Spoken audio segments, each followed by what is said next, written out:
Hello बच्चों, अभी हम एक इम्पोर्टेंट टॉपिक इलेक्ट्रोमैग्नेटिक इंडक्शन समझने जा रहे हैं। इलेक्ट्रोमैग्नेटिक इंडक्शन, जब हमने इलेक्ट्रोमैग्नेट्स के बारे में बात करी, मैग्नेटिक फील्ड के बारे में बात करी, इलेक्ट्रिसिटी और इलेक्ट्रिक फील्ड और मैग्नेटिक फील्ड आपस में क्लोजली रिलेटेड है।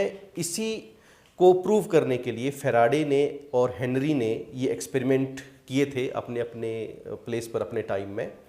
फैराडे ने इसको फर्दर मैथमेटिकली डेरिवेशंस की हेल्प से प्रूव किया और इसलिए पॉपुलरली जो हमें ये एक्सपेरिमेंटल फॉर्म में ये स्टडी देखने को मिली हमारी टेक्स्ट बुक में, वो फैराडे के नाम से मिली।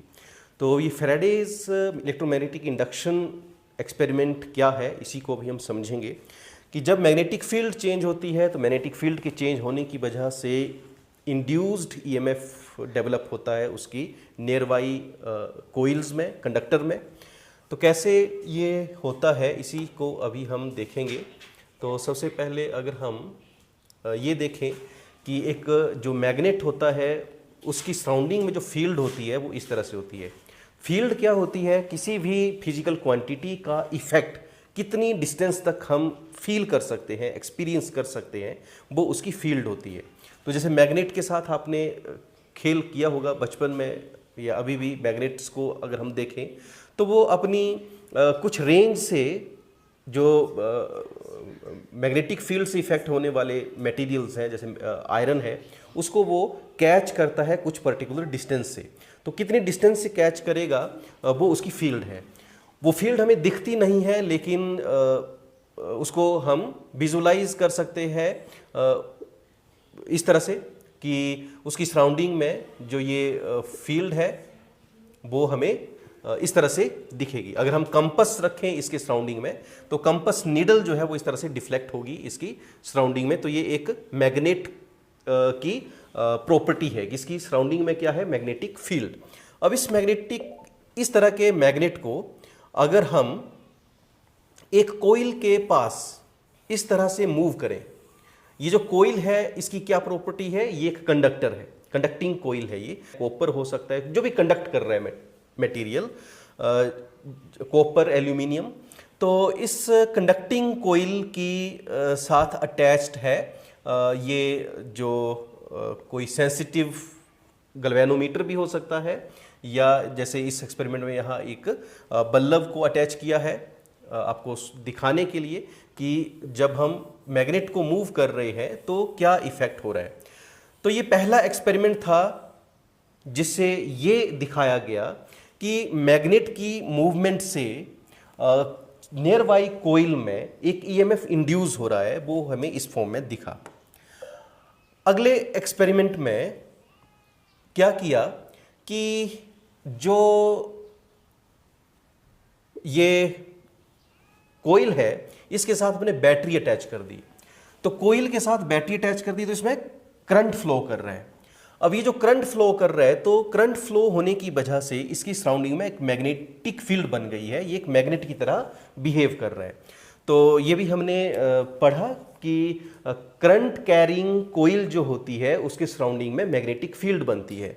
तो ये जो करंट कैरिंग कोइल है इसके सराउंडिंग में मैग्नेटिक फील्ड है, और ये मैग्नेटिक फील्ड जो है इसके सराउंडिंग में अगर हम कंपस को रखें अलग अलग पोजीशन में तो ये कंपस की नीडल जो है वो डिफ्लेक्ट हो रही है, और ये इस बात का प्रूफ है कि जो करंट कैरिंग कोइल है इसके सराउंडिंग में मैग्नेटिक फील्ड है। अब अगर इस तरह की करंट कैरिंग कोइल को, अब ये करंट कैरिंग कोइल क्या है? एक मैग्नेट की तरह बिहेव करे, इलेक्ट्रोमैग्नेट है ये। अब इस इलेक्ट्रोमैग्नेट को अगर हम मूव करें तो सेम इफेक्ट देखने को मिलेगा जैसा कि परमानेंट मैग्नेट को मूव करने से दिखा था। जब हमने परमानेंट मैग्नेट को मूव किया तो क्या हुआ? हमारे जो गैल्वेनोमीटर है उसने डिफ्लेक्शन शो करी है। जो हमारा ये लगा है बल्ब, इसने लाइट शो करी। इससे ये प्रूव हो रहा है कि जब हम इस मैग्नेट को पोजीशन चेंज कर रहे हैं इसकी, तो इंड्यूस्ड ईएमएफ प्रोड्यूस हो रहा है, जिसकी वजह से इंड्यूस्ड करंट हमें कोइल में देखने को मिल रहा है। और ये जो इंटेंसिटी है इस करंट की वो इसकी मूवमेंट के ऊपर डिपेंड कर रही है। ज़्यादा मूव करेंगे, फास्ट मूव करेंगे, तो यहाँ जो करंट है वो भी ज़्यादा मूव हमें देखने को मिलेगा। और इसके ऊपर डिपेंड कर रही है कि अगर करंट इसमें कम है तो भी इसकी जो इंड्यूस्ड ईएमएफ है उसके ऊपर हमें वेरिएशन देखने को मिल रहा है। अब तीसरे एक्सपेरिमेंट में हमने जो जनरेटर का वर्किंग प्रिंसिपल है, अब इस एक्सपेरिमेंट में हम क्या करें कि इस मैग्नेटिक फील्ड को चेंज करें। हम इस मैग्नेट को रोटेट करें तो क्या हो रहा है, इसकी मैग्नेटिक फील्ड चेंज हो रही है। अब due to changing magnetic field यहां पर हमें इंड्यूस ईएमएफ दिखा इसकी नियरबाई कोइल में, जो हम ऑब्जर्व कर सकते हैं इस बल्ब की हेल्प से, इस कंपास की हेल्प से, या यहाँ गैल्वेनोमीटर अटैच कर दें तो उसकी हेल्प से भी हम इस इफेक्ट को ऑब्जर्व कर सकते हैं। तो जो सारी बातें हमने डिस्कस करी, ये रिजल्ट है Faraday's law of electromagnetic induction का, जो यहाँ से ऑब्जर्व यहाँ की इस एक्सपेरिमेंट की ऑब्जर्वेशन से हमें प्राप्त हुए। तो क्या था फर्स्ट लॉ जो फैराडे ने हमें दिया कि जब मैग्नेटिक फील्ड चेंज होगी तो कोइल में जो लिंक्ड कोइल है उसमें ईएमएफ इंड्यूस होगा, और वो ईएमएफ तब तक रहेगा जब तक मैग्नेटिक फील्ड है। जब मैग्नेटिक फील्ड को हटा देंगे तो वो इंड्यूस्ड ईएमएफ भी चला जाएगा।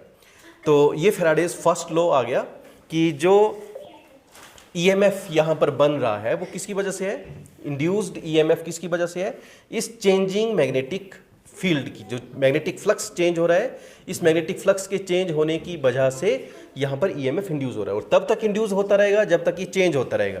जब ये फ्लक्स चेंज नहीं होगा तो ईएमएफ भी इंड्यूस नहीं होगा। ये फैराडेज फर्स्ट लॉ। और फैराडेज सेकंड लॉ क्या था कि जो ये ईएमएफ इंड्यूस हो रहा है ना, ये ईएमएफ कितना इंड्यूस होगा, E is equal to this induced EMF E is equal to minus of rate of change of flux। कि जो मैग्नेटिक फ्लक्स कितना चेंज हो रहा है उसके ऊपर डिपेंड करेगा कि उसमें EMF कितना इंड्यूस होगा। This induced EMF E is equal to minus of ddt of phi, where this phi is magnetic flux and this E is induced EMF। और हमें पता है कि फ्लक्स क्या है, कि किसी मैग्नेट के सराउंडिंग में कितनी magnetic field of lines per unit area pass कर रही है, मतलब magnetic field into A is this magnetic flux. तो उम्मीद करता हूं आपने इलेक्ट्रोमैग्नेटिक इंडक्शन को समझ लिया होगा।